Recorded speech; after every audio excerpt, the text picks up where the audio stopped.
दोस्त, आज मैं एक ऐसे स्टूडेंट के बारे में बताने जा रहा हूँ जिसे सिर्फ और सिर्फ एक गलती की वजह से इसे जिंदगी भर पछताना पड़ा। दोस्त, इनके पिताजी बहुत ही गरीब किसान थे और ये दिन रात एक करके खेतों में काम करके घर को चलाया करते थे। लेकिन ये अपने बेटे को पढ़ा लिखा कर एक सरकारी नौकरी दिलाने का सपना पाल रहे थे। इसलिए इन्होंने अपने बेटे को 12th कंप्लीट होने के बाद से ही पटना में कंपटीशन की तैयारी करने के लिए भेज दिए थे और कंपटीशन के साथ साथ ही बीए पार्ट 1 में इसका एडमिशन भी करवा दिए थे। ये लड़का भी अपने कैरियर को लेकर बहुत सीरियस था, लेकिन कुछ दिन तैयारी करने के बाद इसे पटना का हवा लग जाता है और लाल पीला हरा के चक्कर में फंस जाता है और टाइम वेस्ट करने लगता है। अब आप तो समझ ही गए होंगे कि मैं क्या कहना चाह रहा हूँ। ये लड़का दरअसल प्यार के चक्कर में पड़ गया था। और दोस्त, मैं क्या बताऊं, इसके बाद इसका पढ़ाई के प्रति सीरियसनेस लेजीनेस में बदल जाता है। इसे लगने लगा कि यार अभी तो मेरे पास बहुत समय है, अभी तो ग्रेजुएशन कंप्लीट होने में 3 साल बाकी है और मैं तैयारी तो 6 महीने में ही कर दूंगा, क्योंकि कोर्स 6 महीने का ही होता है। लेकिन शायद इसे ये नहीं पता था कि उस 6 महीने में पढ़ाए गए चीज़ों को कंप्लीट करने में बहुत समय लगता है और इसी गलत फहमी में जीने लगा और पढ़ाई कम, प्यार का चक्कर ज़्यादा करने लगा। हालांकि बीच बीच में इसे रियलाइज होता था कि मैं गलत कर रहा हूँ, लेकिन दोस्त, इस चक्कर में जो एक बार पड़ जाता है ना, वो इतनी आसानी से बाहर नहीं निकल पाता है। ये जीवन की सच्चाई है, जितना जल्दी समझ लो उतना ही बेहतर होगा।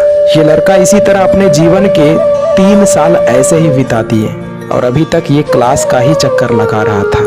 दोस्त, आप भले ही सच्चाई से कुछ दिन मुंह मोड़ लेते हो, लेकिन एक न एक दिन आपको जरूर समझ में आती है। लेकिन जब तक समझ में आती है तब तक बहुत लेट हो चुका होता है। ठीक उसी प्रकार जब इसके साथ में पढ़ने वाला एक दोस्त ग्रेजुएशन कंप्लीट होते ही एसएससी सीजीएल एग्जाम को क्रैक कर लिया और वो सेटल हो गया, तब इसे रियलाइज हुआ कि मैं इन 3 सालों में क्या किया और इसे लगने लगा कि मैंने कितना गलत किया। पिताजी का मेहनत पानी में फेर दिया, कैसे कैसे दिन रात मेहनत मजदूरी करके पैसा भेजते होंगे और मैंने ये सब चुटकियों में बर्बाद कर दिया। ये लड़का को अब सारा कुछ दिखने लगा था, लेकिन तब तक बहुत लेट हो चुका था। और दोस्त, इसी समय घर से कॉल आता है कि बेटा, माँ की आंखों का ऑपरेशन कराना है, लेकिन पैसे नहीं है क्योंकि सारा पैसा तो तेरा पढ़ाई में लगा दिया। बेटा, तुम्हारा सिलेक्शन कब हो रहा है? तो दोस्त, ये लड़का कुछ नहीं बोल पाया क्योंकि ये लड़का इन 3 सालों में पढ़ाई के अलावा सब कुछ किया था, सिर्फ पढ़ाई ही नहीं किया था। ये लड़का फ़ोन पर सिर्फ रोता रह गया और फिर बोला कि पिताजी, अभी कोई एग्ज़ाम नहीं निकला है। दरअसल मैं गलत रास्ते पे चला गया था, मैं भूल गया था कि मैं यहाँ क्या करने के लिए आया हूँ, मुझे माफ़ कर दीजिए पिताजी। दोस्त, इतना बात सुनकर इनके पिताजी शॉक्ड हो गए और सोचने लगे कि मैं क्या सोच रहा था और क्या पाया। मैं ये सोच रहा था कि अब दुख की घड़ी बहुत जल्द ही खत्म होगा, लेकिन सारा उम्मीद पे पानी फेर दिया। अरे मैंने तुम्हारे लिए क्या नहीं किया, अपना ज़मीन का 90% हिस्सा इन 3 सालों में बेच दिया, ये सोचकर कि मेरा बेटा शहर में अच्छे से पढ़ाई कर रहा होगा। लेकिन तुमने जो कर दिखाया ना, अब लग रहा है कि सारा सेक्रीफाइसेस व्यर्थ चला गया। अरे बेटा, सोचो उस माँ पे क्या बीतेगी जो माँ अपनी आंखों का ऑपरेशन नहीं करा रही थी, बोलती थी कि बेटा सेट हो जाएगा ना तो मैं ऑपरेशन करा लूँगी, और तुम बहुत अच्छा किया बेटा, बहुत अच्छा।